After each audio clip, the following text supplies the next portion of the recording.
Chicago, do you have a question? Oh, I'm Taylor. Hi. Hi. And I'm Taylor. And we were wondering how you got interested in your field of work. In your field of How work. we got interested in our... I'm just loving this panel, I swear. You know, Seth, thank you. This is really great. This is wonderful. I'm impressed. My story was actually, I guess I was about 14 years old, and I would hide my writings as a poet and a short story writer. And then one of my friends who was a student with me somehow told my teacher, "You've got to take a look at what she writes," because he kept giving me A's, but he says, "Well, you write amazingly." And then she says, "Let her show you." And I did. And he said, "Well, you're going to get published. I'm going to take you to a friend of mine who works at a magazine, and you're going to get published."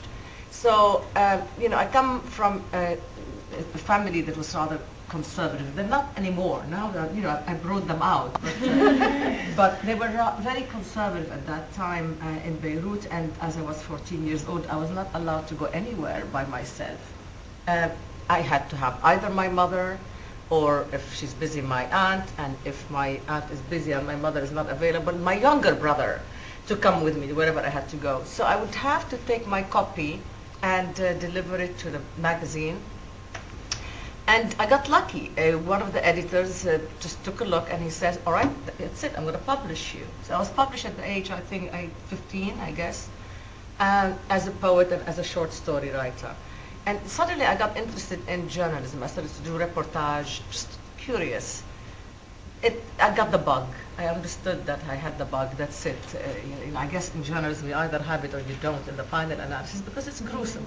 It's not an easy profession. You're right, the media is not good in lots of ways, but it's a tough profession. Superficially it looks that it's easy, and it's a trade you can apply, and actually you'll have a lot of people who have nothing to do with journalism who feel, good, I could take a ride on this profession. And they do, but they fall. Because you can't, it's not sustainable if you don't take it seriously.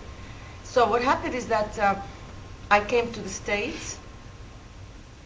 When I really get this very short story out of the way, because there's too many layers of it, but when I came to the States to study, they created the creative writing and journalism major for me, exactly where my uncle lived at a school far away, nobody knows.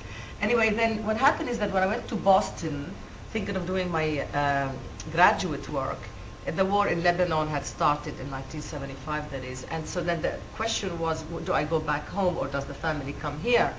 And it turned out that as I was waiting on tables, waiting the process, there's this man who worked for Kentucky Fried Chicken, and he was one of their strategists, basically. And he said to me, "Why don't you do a radio program, a local radio program here in Boston?" I said, "Well, what does one do? How does one do that?" Well, he explained the process. You go to the community, you buy, you commit them to buy commercial, advertisements. You buy airtime, you go to so and so. He gave me the whole process. He helped me tremendously, and that's exactly what I did. I started a radio program that was bilingual.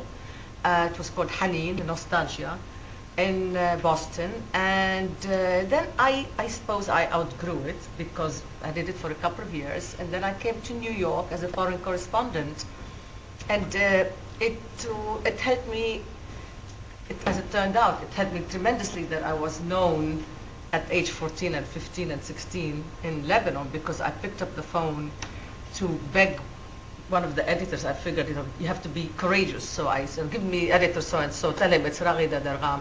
Well, guess what happened? The guy takes the call and he says, "Are you the Raghida Dergham? Where did you disappear to?" And I was like shaking.